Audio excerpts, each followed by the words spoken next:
Nous avons le choix de voir tout en noir ou bien tout en blanc. Mais nous ne vivons ni en enfer, ni dans le monde des bisounours.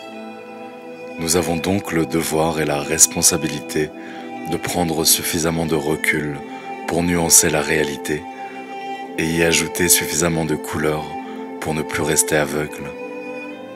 Moi non plus, je ne cautionne pas toutes ces guerres et tout ce mal-être, mais nous devons garder nos énergies hautes pour notre bien-être. Et crois-moi, je sais de quoi je parle. C'est déjà pas évident de traverser ses propres abysses, alors évitons de nous perdre dans ceux des autres. Cela dit, je comprends ton inquiétude, et elle est légitime. Tu as raison de t'exprimer et de revendiquer ce qui te semble injuste et absurde. Restons intègres, authentiques et sincères, car ne pas se positionner, c'est comme cautionner le mal qui est fait. Alors restons des âmes rebelles. Nous ne sommes pas descendus sur terre pour subir, mais pour incarner notre légitimité, notre divinité, notre souveraineté, en apprenant à nous reconnecter à la terre et à l'univers. C'est ça qui importe, mon frère.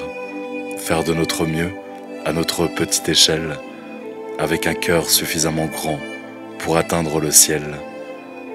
Tu le ressens aussi au fond de toi. Nous vivons une guerre spirituelle entre les différentes religions, les différents règnes et tous ceux qui veulent à tout prix nous faire taire.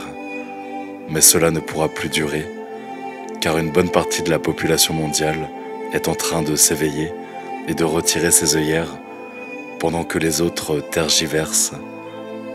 Tu imagines qu'ils ont encore foi en ce système et qu'ils croient encore aux élections présidentielles, à un élu providentiel, mais tout ça n'est qu'illusion et manipulation. Pourtant les choses sont claires, aucun élite, formaté dans ces grandes écoles, ne libérera le peuple de cette dictature du secret, car tant que l'argent régnera, il y aura toujours des traîtres malhonnêtes et des conflits d'intérêts, c'est une évidence même. C'est à nous tous de redéfinir les règles, de reprendre les rênes et de changer le sort de l'humanité pour contrer toutes ces âmes déshumanisées. Cette supercherie a bien trop duré. Nous nous devons de sortir de cette cage mentale qui nous transforme en esclaves, en patriotes infâmes. Déployons nos ailes, chassons toutes ces chimères, toute cette haine et tout ce racisme ambiant, et ne nous laissons plus jamais faire. Leur hiérarchie malsaine a déjà laissé trop de séquelles, et il est grand temps de s'en défaire et de réaliser enfin qui sont les vrais et qui sont ceux qui jouent un rôle pour se faire un maximum d'oseille. Sache que derrière chacune de nos peurs, de nos angoisses, se cache un bénéficiaire. N'oublie jamais qu'un patient guéri, c'est un client perdu. Alors ne sombrons plus dans leurs vices, dans ce transhumanisme, dans cette matrice qu'ils ont créée de toutes pièces pour que les peuples ne puissent pas penser par eux-mêmes et soient totalement dépendants du système. Apprenons à l'infiltrer de l'intérieur, à dévoiler tous ses leurres et à aller voir au-delà du voile des apparences. Lisons entre les lignes et déchiffrons tous ces hiéroglyphes. Soyons multidisciplinaires. Tout ça peut paraître complexe et laisser beaucoup de gens perplexes, mais nous sommes des êtres au multipotentiel. L'intelligence ne se mesure pas sur ces quelques barèmes et diplômes éphémères. Elle ne se quantifie pas, car elle est multidimensionnelle. Nous valons bien plus que cette pluie de chiffres, que tous ces dirigeants qui nous parlent et qui nous prennent pour des enfants incompétents. Ne perdons pas de vue l'essentiel, ne perdons pas foi en l'humanité. Gardons en tête qu'en chaque enfant se cache un génie qui sommeille et qui peut s'éveiller à tout moment. Soyons plus forts que tous ces prédateurs sans valeur qui se croient tout permis et qui s'imaginent au sommet de la pyramide. La toile du vivant nous prouve chaque jour qu'aucune espèce ne vaut plus qu'une autre. Ces gens-là foncent droit dans le mur et entraînent le troupeau dans le précipice. nous savons très bien qui ils nourrissent, qui ils servent et à qui ils ont vendu leurs âmes. Les masques sont en train de tomber, les vérités éclatent dans le monde entier, et rien ni personne ne pourra arrêter l'éveil de l'humanité. Notre bonté vaut bien mieux que tous ces hommes robots, que tous ces hommes machines, avec une calculette à la place du cœur.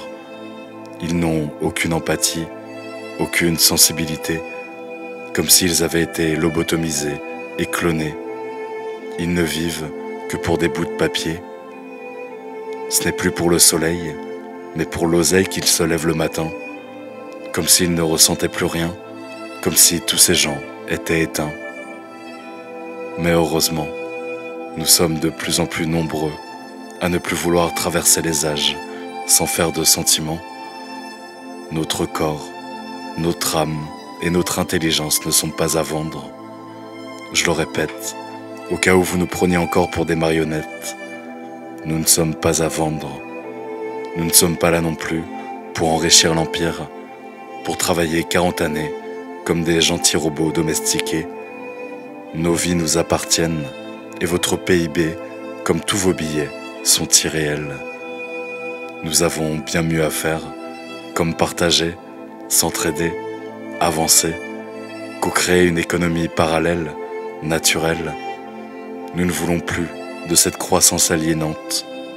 Alors marchons vers un monde conscient, conscient des enjeux actuels.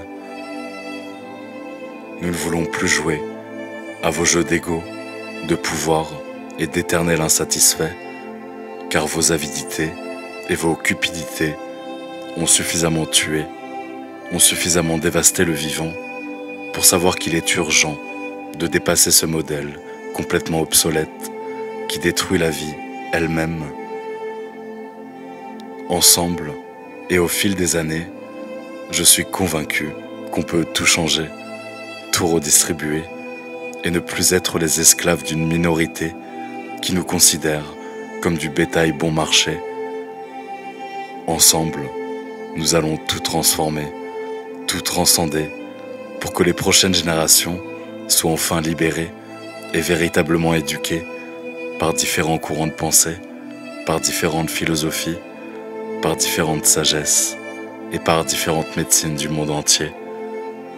Nous nous devons de nous réunifier, de nous déconditionner pour enfin former une humanité unifiée qui suit la voie du cœur, la voie de l'âme, et plus jamais ces lois du marché qui enferment l'âme et nourrissent le mental. Il ne s'agit pas ici de fermer les yeux sur ce qu'il se passe ou de se voiler la face, mais de ne plus jamais laisser le monde extérieur perturber notre paix intérieure.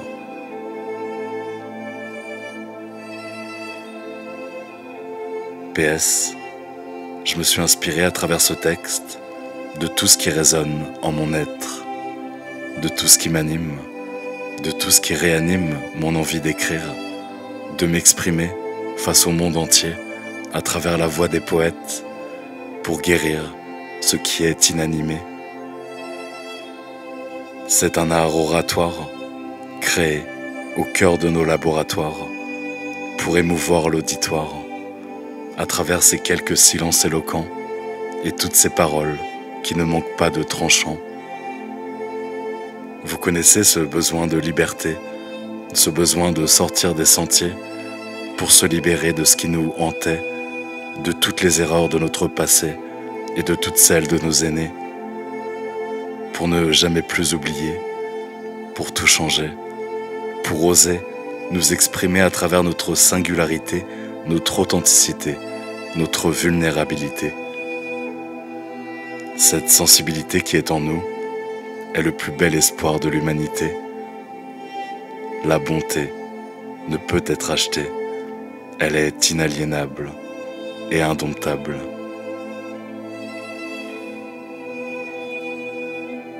Écrit le 04-07-2024 par Alexandre Page.